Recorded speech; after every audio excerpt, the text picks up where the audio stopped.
Hello again, and thank you for listening or watching to the Shrimps Trust podcast, which we call ShrimpNet.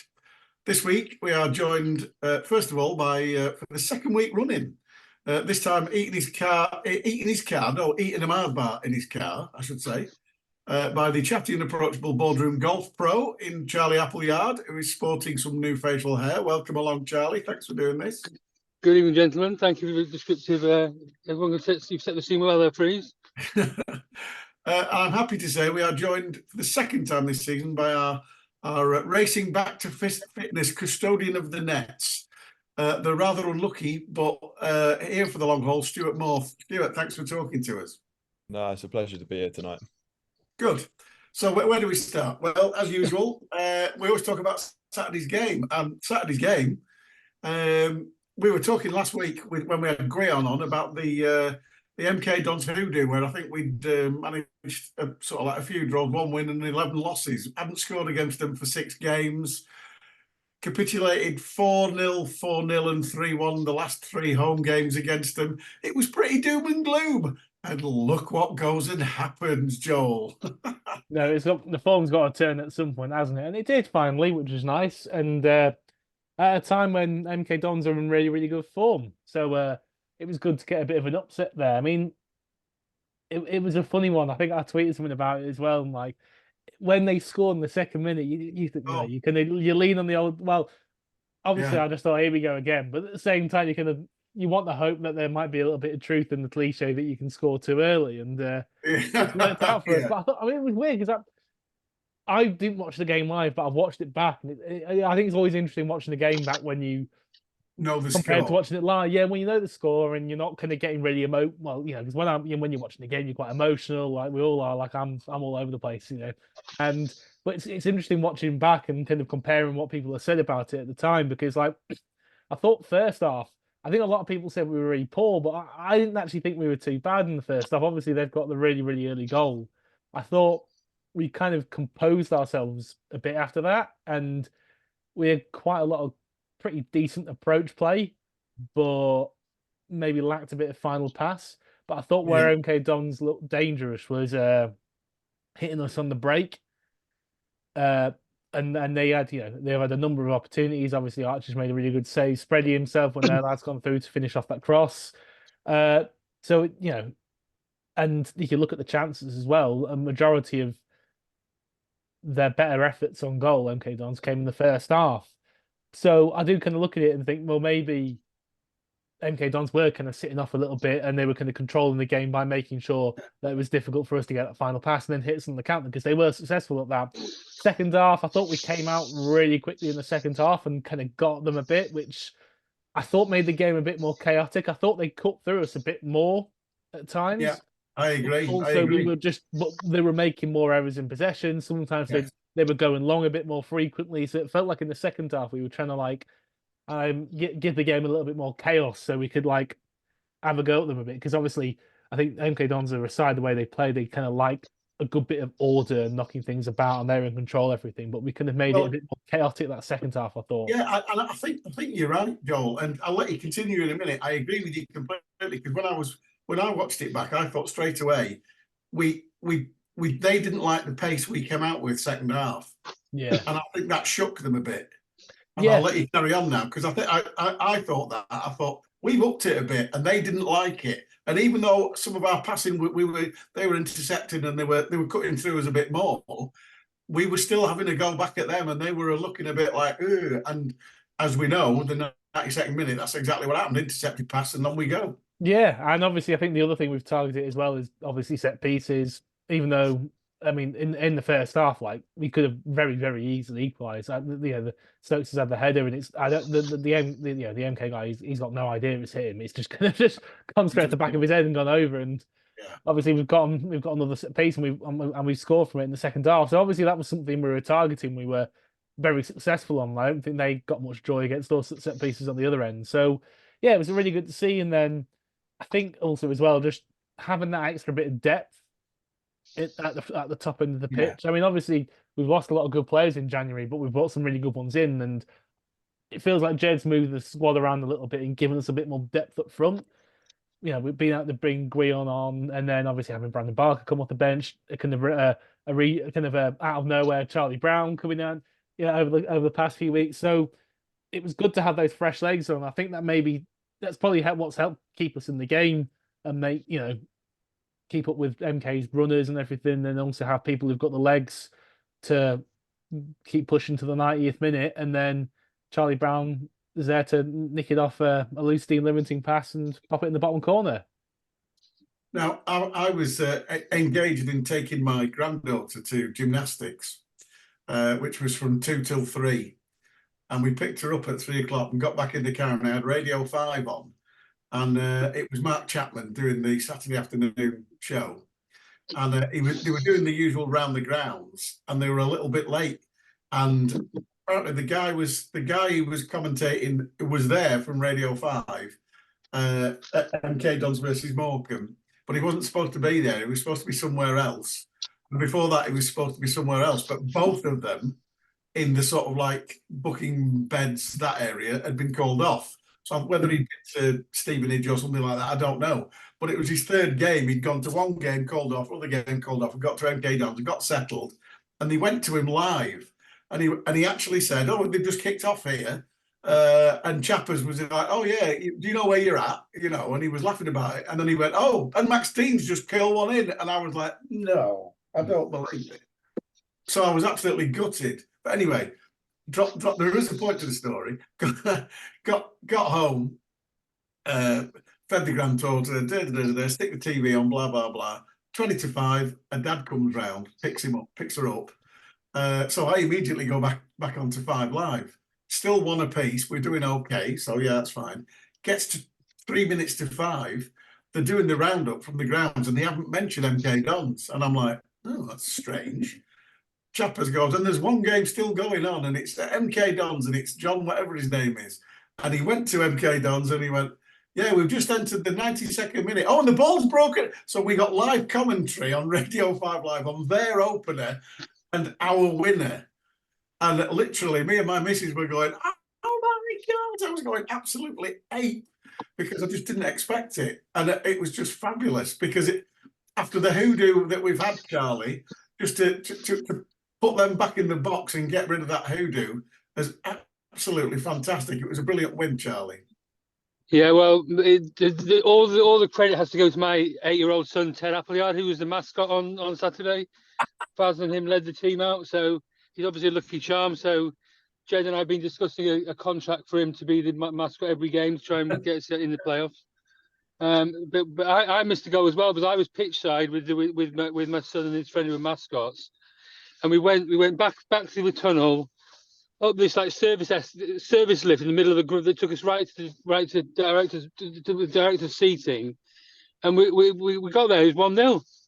I was like, "No, here we go again." I've had such a crap time in those seats in the last 2, 3, 4 years. Lose every time. Here we go again. But I disagree with what people say about we played worse in the first half and better in the second half. I think they played better in the first half and they played worse in the second half. We played well in both halves. See what I mean? They played really well in the first half, and we kept them at bay. I don't know if you know their goalie was on strike. Their main goalie was on strike for a transfer request issue. So they had this 20-year-old goalie come in, and the corners were really good, launching right on the keeper. We had 4 players around him. I'm sure Stuart will be able to talk about that as well. But he really put him under pressure. But Jake Taylor had a great game. I thought everyone played really, really well. And one thing I noticed was they're really into analysis at MK Dons. They had like strategists and they had iPads and they had all this stuff. Must have done a lot of research on the play. When we brought our 6 random players on, they all that goes out the window, didn't it? They couldn't have planned for that. So like Guion and the guys caused absolute chaos. So they didn't know what to do. They were just like, I think they were so reliant on a plan that the plans went out the window, and that really affected them. And then what a finish, and what a you did listen to it on the TV. All you could hear was the Morecambe fans and there wasn't many MK Dons fans there, obviously, but it was really, really great to see. And I was absolutely delighted. It meant a lot to the players, but they were absolutely mental, didn't they? All hugging in a big bundle. And Jed was absolutely delighted. And Jed's had a lot to Jed's had a lot to deal with in the last since he started his tenure, and he deserves a win. And the boys did great. And Stuart, from your perspective, obviously watching the boys on Saturday, when that winner went in, the reaction for the entire bench, as well as in the stands, was absolutely fantastic. There's a lot of togetherness, isn't there? Oh, 100%. You know, there's massive togetherness at the club. I mean, I was sat down at the dining room table watching it as my girlfriend's in the lounge, and all of a sudden I jumped up. I was like, yes, get in there. She's like, they scored. It's like, yeah, last minute. She's like, even she was buzzing with it. But yeah, honestly, the lads are brilliant. There's so much togetherness between the lads and the squad and like all the staff and that. So, I mean, everyone's been working so hard, and the results just haven't been going for us recently. And like you said before, it's not because we haven't been playing well. You know, we've been playing well, and we've just been unlucky on a few of the games. And I think that was the case Saturday. We didn't play bad first half. Just they're a very, very good team. We came out second half, and you know, we were just like, we got nothing to lose, so we pressed them a little bit higher, and then that forced mistakes from them. And then we start building confidence from that, and because of that, all of a sudden we get the goal, and then we're like, you know what, this is here for the taking today. So it makes a huge difference once you get that goal, and you know, you get that foothold in the game. And obviously now having the option of the new lads coming in as well, having more depth in your squad, bringing fresh legs on, it makes a massive difference. And obviously, you know, Charlie scoring that goal as well Saturday, he's been brilliant, you know, since he's come on. And to be fair, he's been great all season. He just hasn't had that opportunity because how good Michael Mellon was at the start of the season. But obviously now Mellon's gone, it's Charlie's time to shine. So I really hope he grabs that. And, you know, so far he's showing everyone how good he is. And I'll come back to you now, Joel. Somebody that we're on this podcast, we're a massive fan of, Jake Taylor, another great game. That's 3 on the bounce that Jake's done brilliantly.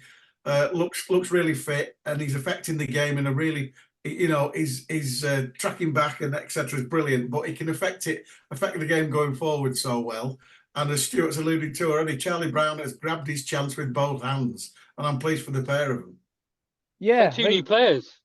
Yeah, no, he's pretty much. You know, Jake's been very unlucky with injury, and it was interesting. I was having a look at some of the stuff, the information out there from about the game, and there was I saw a little kind of average position chart on who scored, and it was quite interesting to see Jake was further back than Jan Songo, kind of his average position where he's taking the ball. I think we kind of saw that in a lot of the play when he was the one going to get it from the centre backs and trying to look to build out from the back from there, which I think is kind of, I get the feeling is probably more the role he probably is better suited to. Maybe I think when he was got a quarterback role, yeah, I think when he was at Port Vale, that was the role he tended to be playing. And I think there's know, and you know, he got so many good, you know, I don't anybody watching that Port Vale play a final performance, you know, he was absolutely running the game from back there. Obviously, he can kind of play in that number 10 role. He's got the ability to do that. But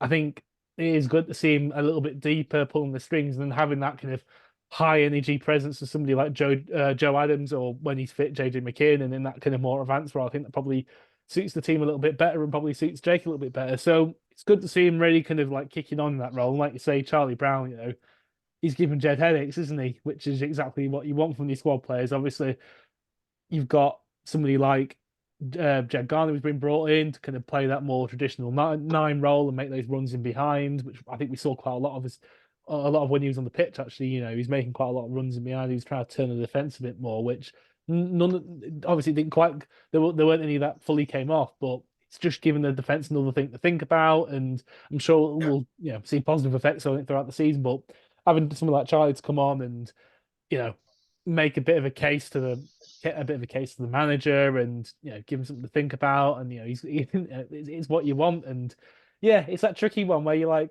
he kind of deserves a start, but also you think, should I just, because he's been so good off the bench, maybe you want to keep bringing him off the bench. And I don't know, it's a decision I'm very happy not to be making. I suppose it's a nice headache for Jed to have, isn't it, Charles? Little Jed and Big Jed have got a headache about, haven't they? About Charlie Brown. Yeah. Yeah, little Jed's trying to fend him off, and big Jed's wondering whether to put him in. But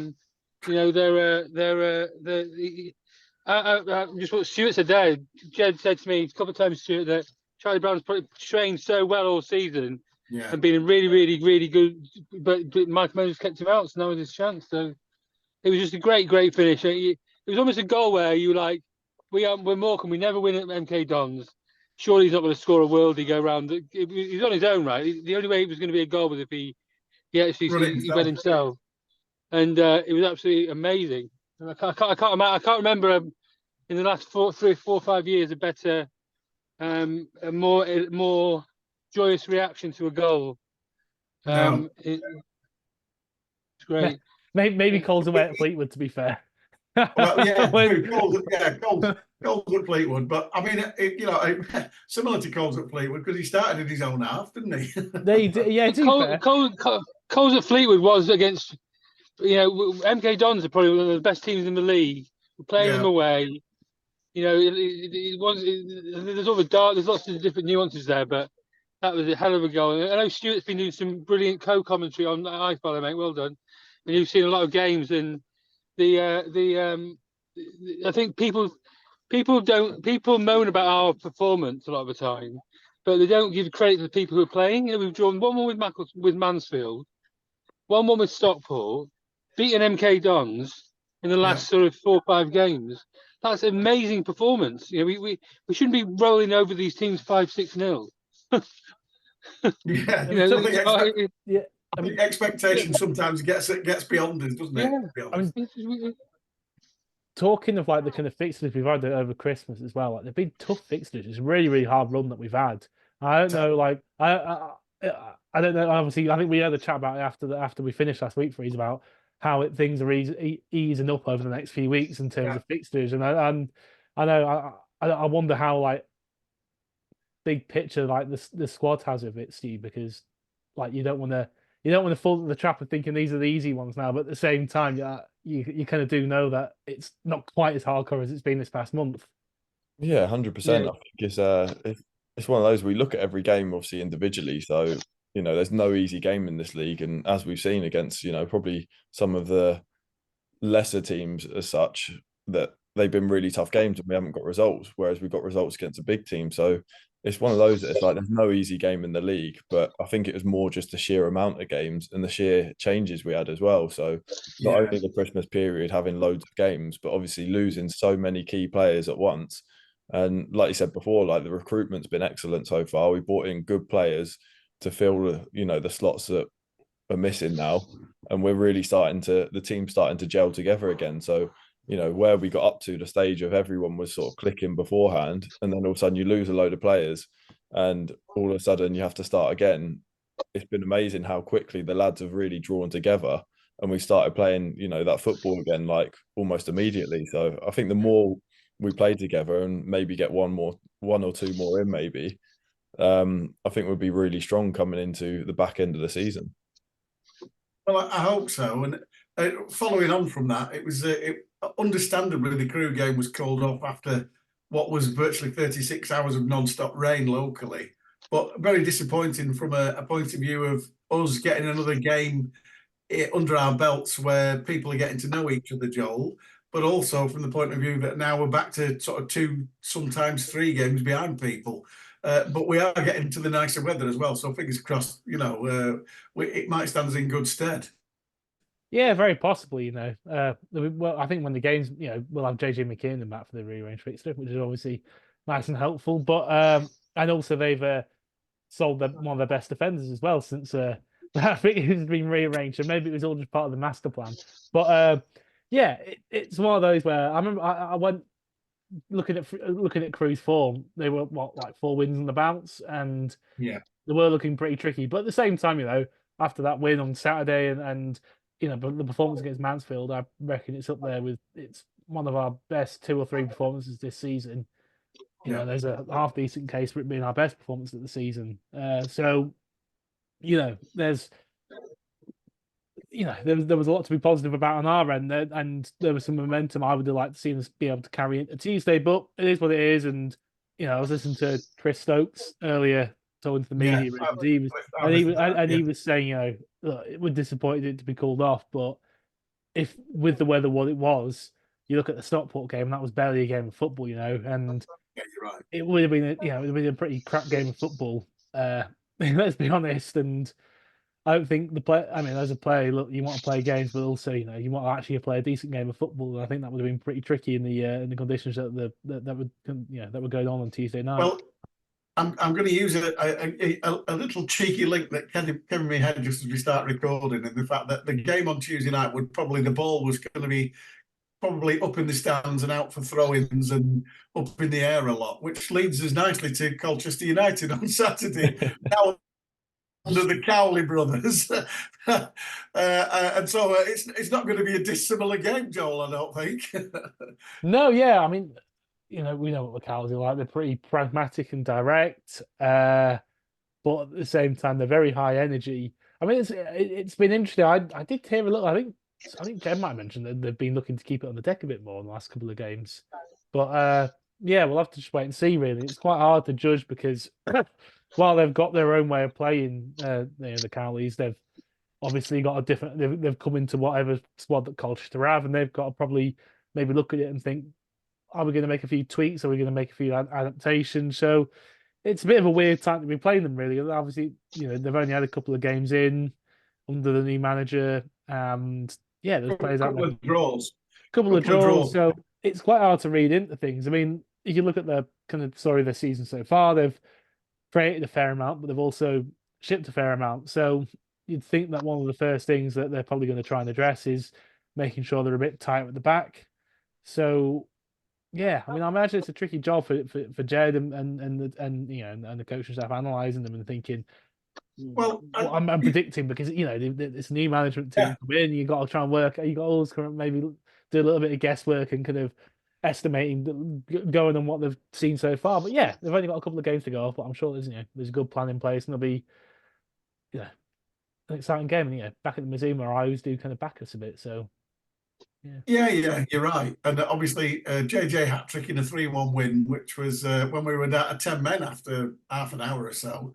So that was a fantastic win down there, but obviously things have changed. But it's quite funny looking at the forwards that they've got available. John Akinde, who's very familiar to the Cowley brothers when he was at Lincoln.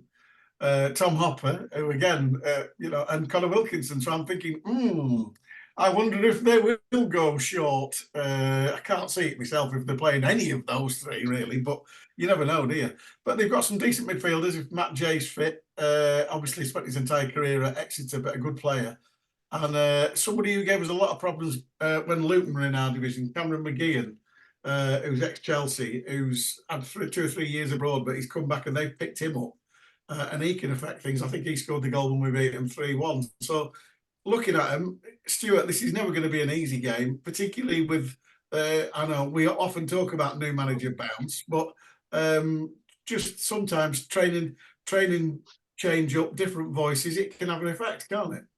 Yeah, 100%. I mean, how often do you see it when a new manager comes in and all of a sudden teams start picking up, a bit of form? So they probably would have gone in there. Obviously, they would have been a lot that they wanted to change and put their own stamp on things. Just how much they've done, it depends on each manager. And, sometimes you go in, you tweak 1 or 2 things, it really works. Sometimes you tweak everything and it works. So I'm sure they'll want to be going in there, putting their own stamp on the club and the team and how they play. So I think, they're going to come up there, up to us, and they're going to obviously want to give us a real good game. And you know what, they've got nothing to lose. It's obviously no one really sees them winning coming up to Morecambe, but they're the tough games. We're obviously very good at home, and we want to build on that. So, like I say, off the back of a couple of good results against Mansfield and obviously winning at MK Dons, it's going to be a tough game for us, and we're really going to have to stay focused and be on top of our game this weekend. And Charlie, as Joel's already alluded to, we've played the Cowley brothers long enough to know they were at Portsmouth, they were at Lincoln. High energy. Whoever picks the ball up first takes the throw in. They get it back in play quickly. They were more measured at Portsmouth than they were at Lincoln. They did play quite a lot and get it forward early and pick up the pieces, but they were more measured at Portsmouth. but with not much success. So we know that they're gonna come. They're gonna not necessarily come at us, but they're certainly going to come and be high energy and get stuck in, because that's the way the Cowleys play. Yeah, we know how they play, but they don't know how Jed plays today, and they don't know how our new players are going to be playing, because they've got no reference point. So I think we've got the advantage there, and we just got with the crowd in the home fixture. I think we'll do well.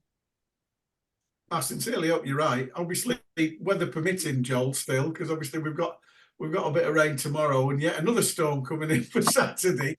It just seems never ending, this, at the moment. But I understand, Charlie. We've got a bit of good news on the groundsman front, so we might be okay. Well, we never had any bad news about it. But obviously, it was sad that the guy, the Rob's replacement, had to leave the club because of family, personal issues. But we have got actually had groundsman in place already. Who's covering the pitch maintenance and care until we find someone permanently. So, like I said last week, don't panic. We're in control of the football club. I just hope he's got enough pitchforks, don't you, Joel?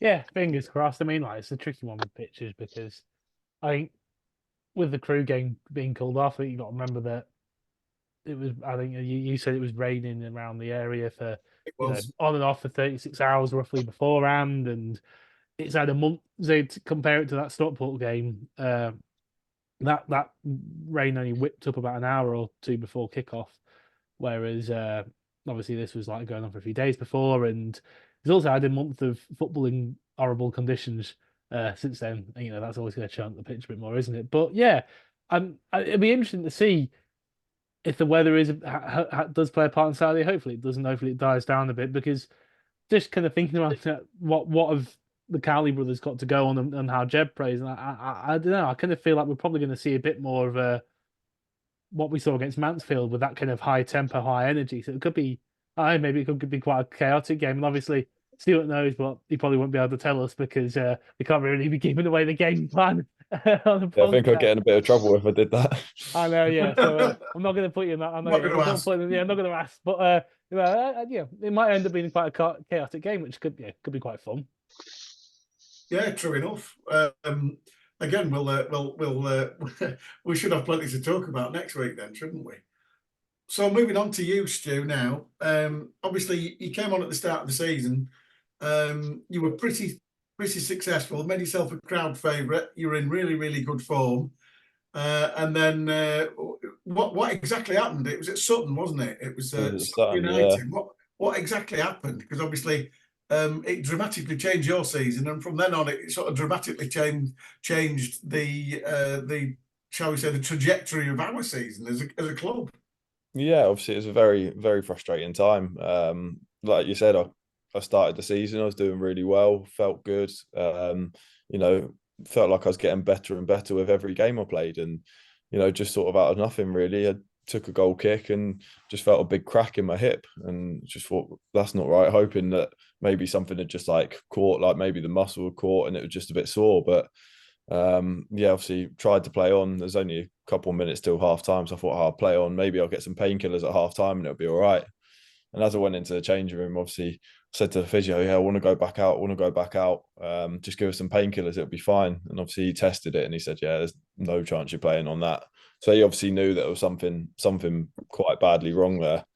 And it wasn't until I got the scan that obviously we realised the true extent of the damage. And I ended up having a grade 3C tear in my quad. 75% of the muscle was torn, and also snapped the tendon as well. So just taking a goal kick? Just taking a goal kick, yeah. That's how much power you try to put into the ball, because you're literally striking it with everything.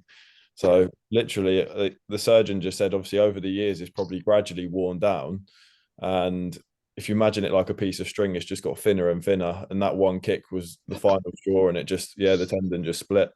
So the tendon just snapped off, and that's obviously what I had to have done on the operation. So I had an operation on the 31st of October they basically went in to the side of my leg, and they just snapped a bit of the tendon off and then sewed it back together again. So it was quite a big thing to Yeah, I was have. going to say. So here we are in obviously the sort of like nearly the end of January. So you had the op 3 months ago. What's the prognosis at the moment then?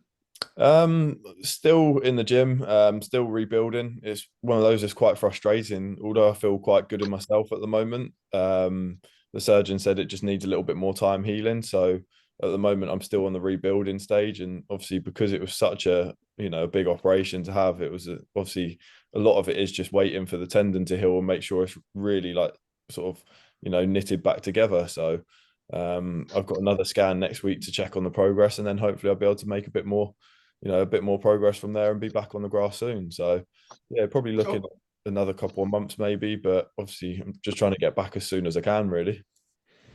so is it? I mean, I know sometimes tendon injuries they treat it that you can start swimming because obviously there's not much weight on it. Are you allowed to swim? Not allowed to swim just yet. I'll be allowed to do that at the next stage. So the next stage is going to be more sort of like plyometric stuff. So I'll be able to start jumping again. I'll be able to start swimming. I've already started doing a lot of bike work, exercise bike work in the gym as well. So been doing a lot of squats, a lot of like sort of quad exercises, and like really building that muscle up. So obviously making sure as strong as possible when I do go back to doing these next exercises. So is it a situation where you're now sort of walking fairly normally? So when you see yourself, you're in the mirror, you're like, this is a frustrating time because being injured as a professional footballer is going to be the worst thing in the world. Oh yeah, it is very frustrating. I've been quite positive about it. It's the first long-term injury I've ever had, so it's obviously been something different to deal with. But it's one of those things that I've just taken it every day of, okay, it's a long time, but at the end of the day, I'm doing it for myself to come back stronger. So hopefully by doing this and taking the time and doing everything correctly, it means that it's really going to limit the chance of it happening again. So I think the surgeon said by having the operation, the chance of doing it again went from 30% down to 5%. So fingers crossed everything goes well, and I'll never end up doing anything like that again. So Well, yeah, hopefully not from your point of view, because yeah, it's must be frustrating. Obviously, Smudger came in and he did a really really good job. And then and I know he won't mind me saying this, but then he beat himself up over the dropping the cross for Grimsby, and he never seemed to get his confidence back after that. And it was a real shame because he was doing a good job up to then. And all of a sudden, we lost that day, obviously 3-2, and then we went on a bit of a bad run, and we lost a bit of confidence, not just Adam as well. Then obviously we've lost all the loan players, and we've had to sort of bring another fresh 6 people in. And all of a sudden, you're coming back to a different setup, virtually a different team, and also from your point of view, I know you've been getting the media working by doing iFollow and then coming on here and stuff like that, but you've got to keep yourself busy, haven't you? yeah, 100%. Yeah, obviously it's frustrating. Like I say, Smudge did really well when he came in, and obviously the Grimsby one, yeah, I'd be disappointed with, but it's not the fact that he's been poor or anything. He's done well when he's come in, but obviously the performances haven't been great from the whole team. So obviously the first thing that happens is you start conceding a few goals. Everyone looks at the goalkeeper, whether it's their fault or not. So obviously the manager chose to bring another keeper in Archie, who's a very good keeper, just for a bit of competition. But that's the life of a goalkeeper. You sort of make one mistake, or sometimes you don't even make a mistake, and the team has a bit of a drop in form, and all of a sudden, something has to change. And a lot of the time, it is the goalkeeper, unfortunately, and it's just a part of the position. And it's a horrible position to be in. But yeah, like I say, it's been tough. Obviously, I've kept myself busy. I actually did a bit of a digital marketing course, just a small one for a couple of months, just to keep myself ticking over, give me something to do. And then obviously doing the commentary has been brilliant. So, I've been watching the game a lot differently to how I would if I was just sat in the stands. If I was sat in the stands, I'm sort of like, itching to be out there, like, wish I could do this, wish I could do that. So watching it, and commentating on it, I'm looking at it in a completely different way. And, it's another thing that I could potentially go into, obviously, once my career's over, because, I'm 29 now. So it's things like that I want to try put into progress for, when I do eventually come to the end of my career. Hopefully that'll be a long time away yet, but obviously Yeah, you're 29, you're not at your peak yet. No, exactly. Hopefully, I've got at least another 10 years minimum. So, fingers crossed. Many more years of playing. But if I can just do a few things on the side, then that'll be even better. Joel, you got anything to ask Stu? No, not massively. I kind of covered it all, but yeah, I guess with all the rehab stuff, I guess it's about making sure that chance of reoccurrence is really low and having the muscle built up around it to kind of support it, isn't it? Yeah, 100%. It's one of those frustrating ones because it's all internal. So this is the reason, obviously, why I've got to have another scan next week to check the progress, because you'd look at it and apart from sort of a big scar down my leg, you think, it looks pretty normal now. The size has returned to sort of the same as the other side, and it's just obviously making sure everything's knitted together and all the muscle around it's able to support, obviously, all the work we're going to be doing. Because, like I say, every time you go to strike a ball, we're probably the only position that's expected to kick, between 10, 20, 30 balls, 70, 80 yards up the pitch and, land it on the sixpence, really. So there's every other position is a lot more shorter passing, or they do a couple of long range passes in a game. But obviously, as a goalkeeper, you put so much effort into every kick, and it's a power based position anyway. So just need to make sure, obviously, you've got confidence in that when I do come back, because when I do come back, obviously, I want to be firing as highly and as best as I can. It really was the most innocuous challenge. I was there watching it at Sutton, and it was so you only kicked the ball, and you've been out for 5 months. It's crazy. For the amount of time you've been out, you should have been carried up a stretcher and with an oxygen tank and defibrillator, and because 5 months. I can't believe it. Actually, it was just a regular goal kick, wasn't it? It wasn't like you were trying to score, or no, it was quite a small pitch there as well. That's the thing. Like, it's sometimes the ones that sort of come out of nothing are often the worst ones. I could have gone into a challenge with someone and come off, second best and probably been out for maybe a few weeks. But it's just one of those things, unfortunately, that it comes literally off striking a ball. You'd think taking a goal kick, how would you get injured from that? But yeah, it's one of those. It's just it wasn't exactly a near-death experience, was it? No, just taking a bloody exactly.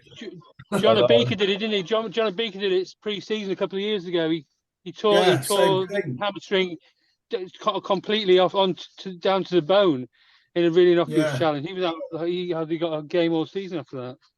No, that's true. So coming back to you, Stuart. Final question. You've obviously got. Have you got a game in your head that you want to be back for? Have you got a date in your head, or are you just taking it for the scan next week? I think I'm going to obviously look at the scan next week and see where that says. I think I did have a rough idea, but it's such a long time out. It's hard to sort of pinpoint one specific point.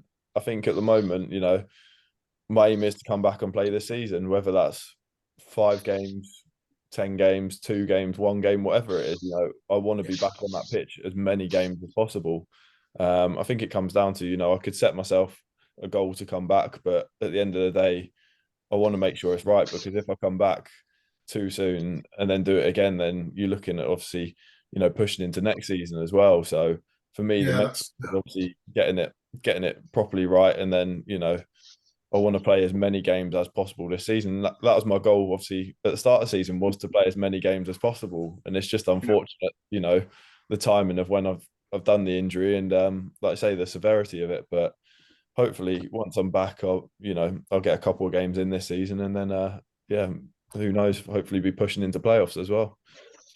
Well, I was just going to say that. I'm just looking on the positive side, which we always are on here. I was like, oh, you'll be back for semi-finals at playoffs, and then when we get to Wembley, you'll be all right. So that's the way to think, Joel, isn't it? No, exactly. Yeah, just gearing up right for the crunch end of the season. Come and sweep a bit of glory at the end. Yeah, I think if I could come back for the last few games and then we get into the playoffs and go lift the trophy at Wembley and get promoted, I think that'll be the best case, wouldn't it? Yeah, it would. But if we go to penalties, don't be surprised if he brings Archie on. I've seen he's very good at penalties, to be fair. But some say that, wouldn't it? The hand onto the foot one. Yeah. Well, he's a big lad, so he feels the goal, that's for sure. Yeah, and we had him on and we asked him how he did it, and he said, I had no idea. Right, Charlie, have you got anything for us before you have to disappear and take your child home? Well, I had a lot. We had a lot of things last week, but we're really pleased. We're really pleased with the signing. Oscar signed an extra contract extension, which is great. We've got the crew game. The crew game's been reassigned to 9th of April. 9th of April, yeah. 9th of April. We have got head groundsman in place, acting head groundsman in place, contrary to popular belief on the interweb. We've got a new kit supplier signed up for which we're going to be announced at the end of the season. Oh, which is exciting. So lots of good things going on, and it's a big game this weekend. But hopefully we can get another win. I've got to go. Perfect timing. Yes, perfect timing. Thanks, Charlie. See you guys. See you later. So we're just left with the Three Musketeers to finish it off.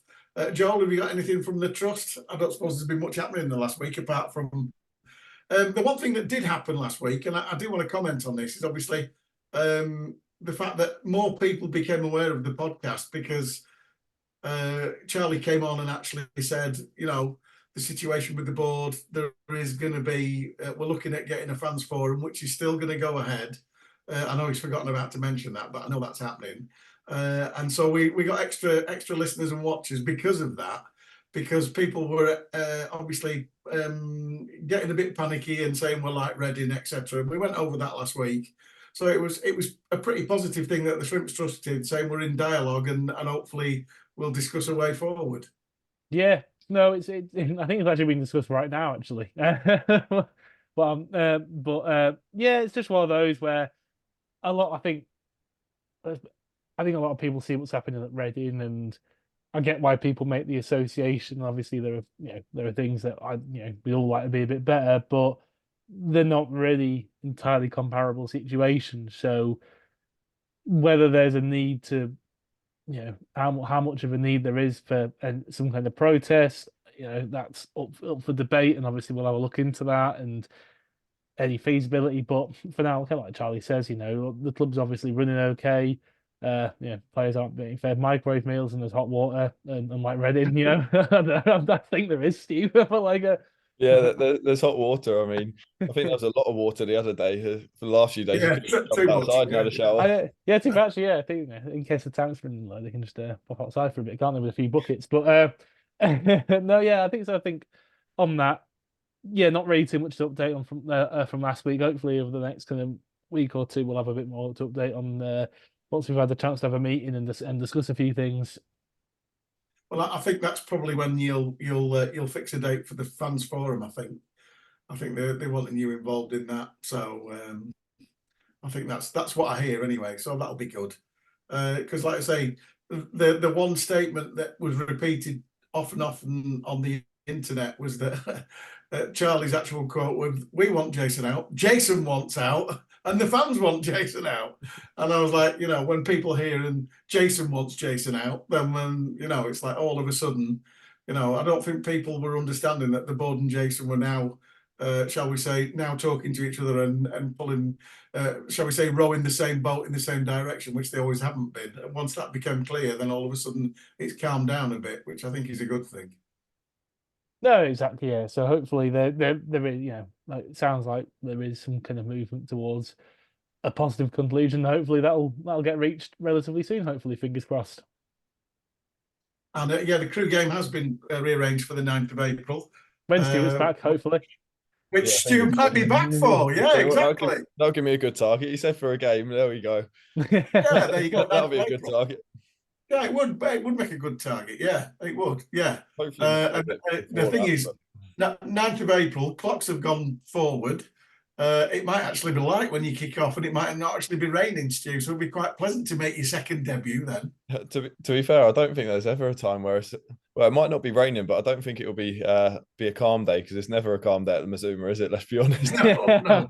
A wind machine behind the goal, behind the halo. Usually gets if we do get a calm day, it's usually a sign that there's a storm coming. Well, thanks for coming on, Stu. Good luck with the rehab. Good luck with the scan next week. I hope it goes well.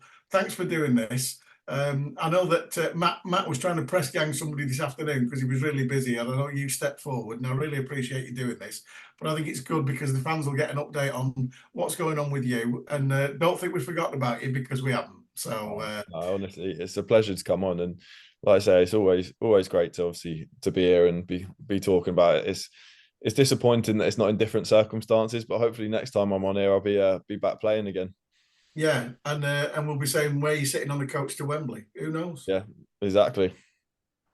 Right, this has been ShrimpNet. Thanks to Joel. Thanks to Charlie. Thanks to Stu. We'll be back next week to pick over the bones of the Cowley brothers taking quick throw-ins and quick free kicks and the fun and games at the Mazuma. We'll see how that goes. And obviously, hopefully have a bit more positive news about the Fans Forum. Thanks for watching or listening. Do spread the word. If we're suffering with listeners, we'll be getting Stuart involved with his digital marketing to actually get more people involved. Thanks for listening.